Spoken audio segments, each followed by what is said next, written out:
Kung ako ikaw at ikaw sila, mag-EDSA na tayo! EDSA! Kasama mong natatrap. Diego Bandido! Go Diego! Go Diego! Go Diego! EDSA!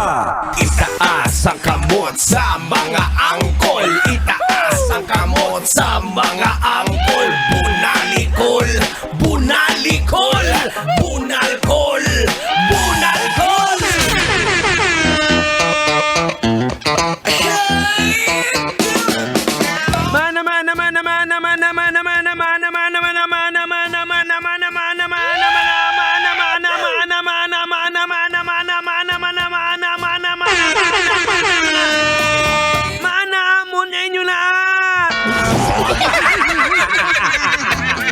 Oras pa natin mga kabisyon sa mga pulan. It is now 30 minutes after 5 o'clock in the afternoon. Welcome na naman po dito sa pinakamakulit, pinakamalapit na programa sa radyo. Ito po ang programa EDSA! That's right mga kabisyo. Kasama pa rin ang pinakamalapit na tandem.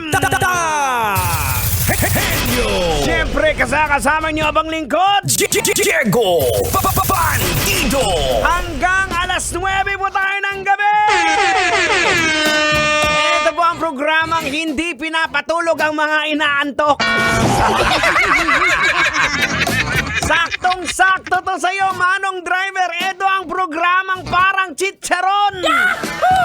Maingay, pero may laman. Sobra ito mga insan. Marami tayong mekos-mekos sa pag-uusapan mga insan. Tito, tita, uncle, auntie. Marami po tayong mga bagay-bagay na dapat logican. Mamaya para meron po tayong matutunan, meron po tayong mapulot, meron po tayong madampot. At syempre, sana po ay okay pa sa all right. Sa mga medyo humihikab-hikab dyan,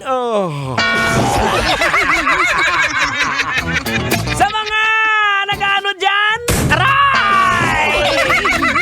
Bakit ano naman ng babato katang?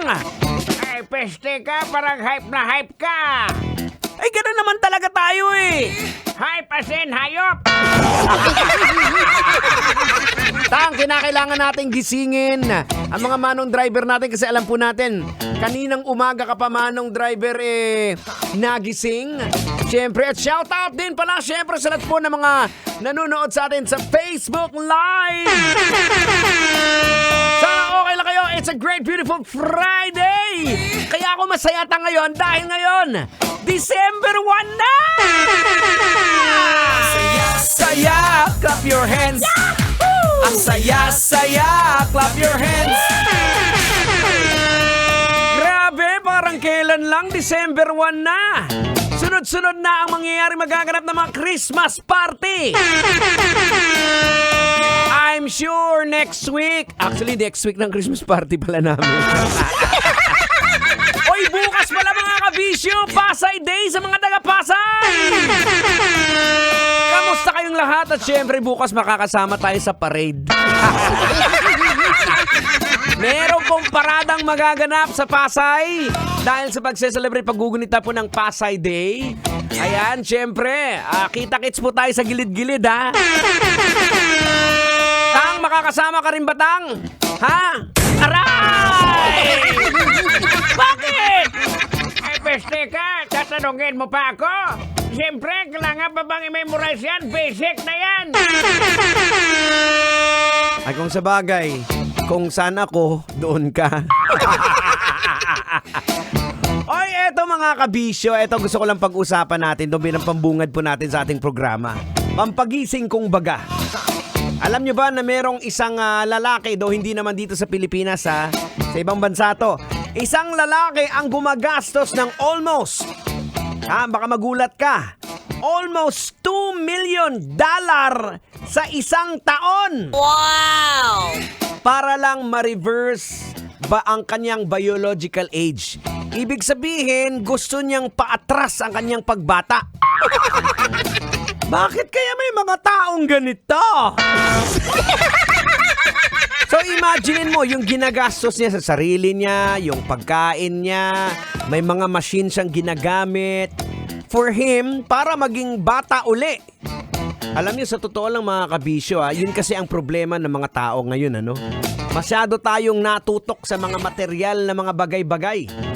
Nakakalimutan na natin yung pakikipagkapwa-tao. Masyado tayong nafo-focus sa sarili natin. Ako lagi. Paano ng mga bata? Naalala niyo ba bang linyahan na yan? Paano ng mga bata? Paano na si Junjun? Yan ang linyahan ni Boyet, Christopher De Leon. Paano ng mga bata? Habang sinasabi niya pa yan, tumatalsik pa yung laway niya. Aragon! Bunalkol!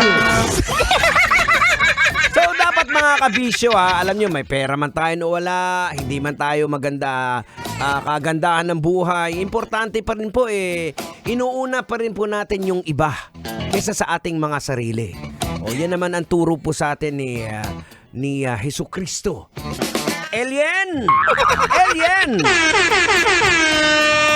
Unahin mo ang kapatid mo bago ang sarili mo. Kagaya ng ginawa niyang pagsakripisyo sa krus. Hala, umuusok ka na.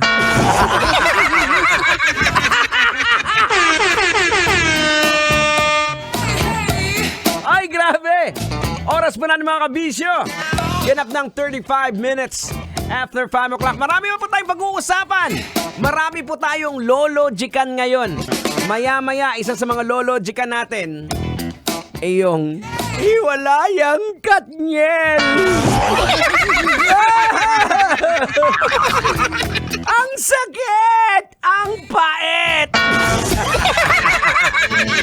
Pero mga kabisyo, tuloy-tuloy ang bakbakan ng musika. Malupit na tugtugan dito lamang po sa numero 1 sa mga sasakyan. Here's the song coming from Roxette with The Look right here, 90.7 Love Radio. Sasakyan sikat, basta't